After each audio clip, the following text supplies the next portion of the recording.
Welcome to using the existence and uniqueness theorem. So let's consider the IVP. Y prime is equal to 2 times the natural log of x divided by y plus 2 times x minus 1 on the denominator, with initial conditions y of x naught equals y naught.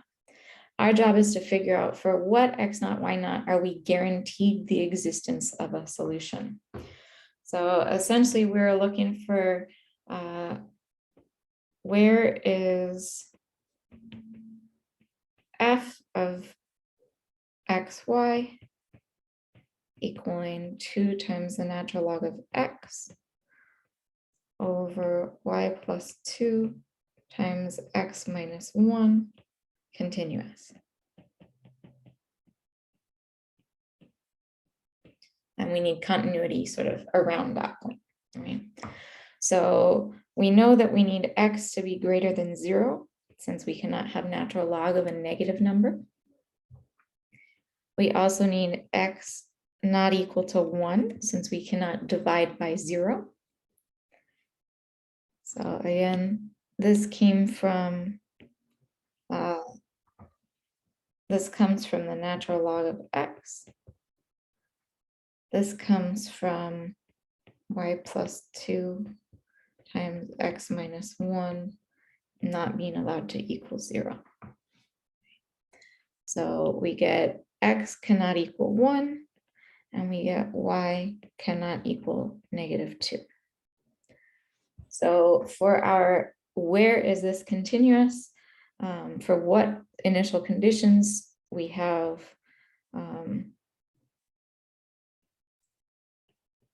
any x naught, y naught, such that x naught is greater than 0, x naught is not equal to 1, and y naught is not equal to -2.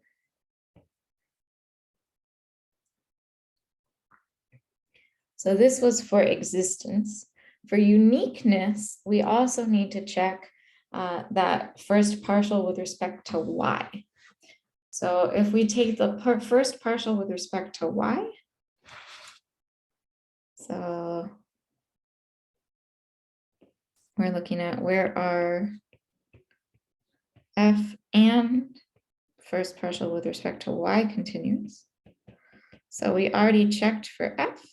Now we need to check for the first partial with respect to y. So the first partial with respect to y, that 2 natural log of x over x minus 1 just comes along for the ride. And then 1 over y plus 2 would become -1 over y plus 2 squared. So in this case, we get actually the same conditions as previously. We need x greater than 0, x cannot equal 1, and y cannot equal -2. So in this case, our initial conditions, we're looking at any x naught, y naught of the form x naught is greater than 0, x naught is not equal to 1, and y naught is not equal to -2.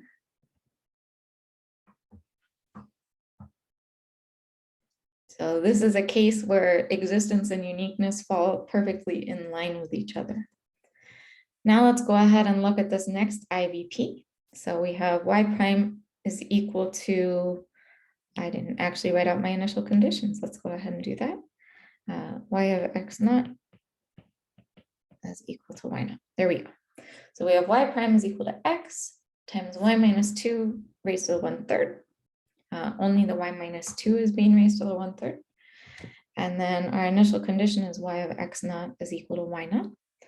So again, we want to know for existence, we are looking at where is f of xy equaling x times y minus 2 to the 1/3 continuous.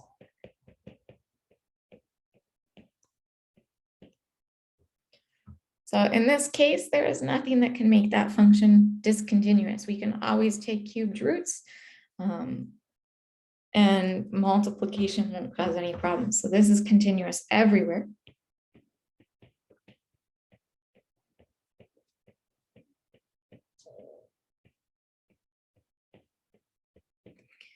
And so we are just looking at a set of all x naught, y naught, where x naught is in the real numbers and y naught is in the real numbers.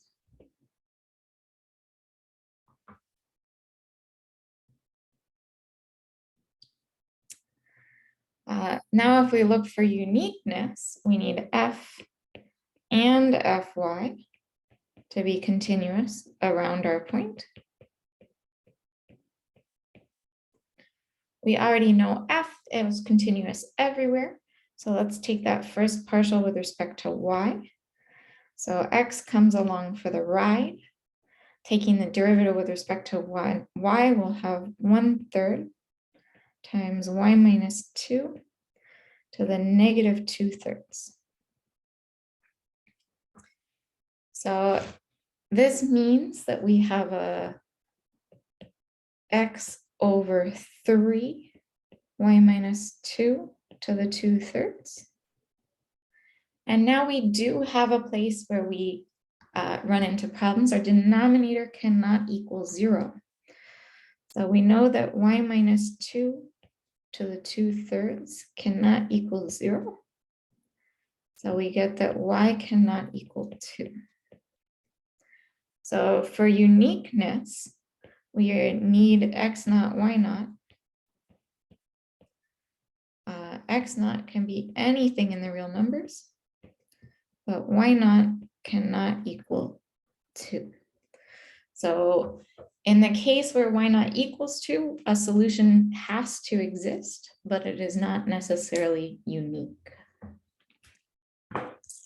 So that is how the existence and uniqueness theorem for nonlinear equations can be applied to figure out if we should have a unique solution, if we should have a solution in general.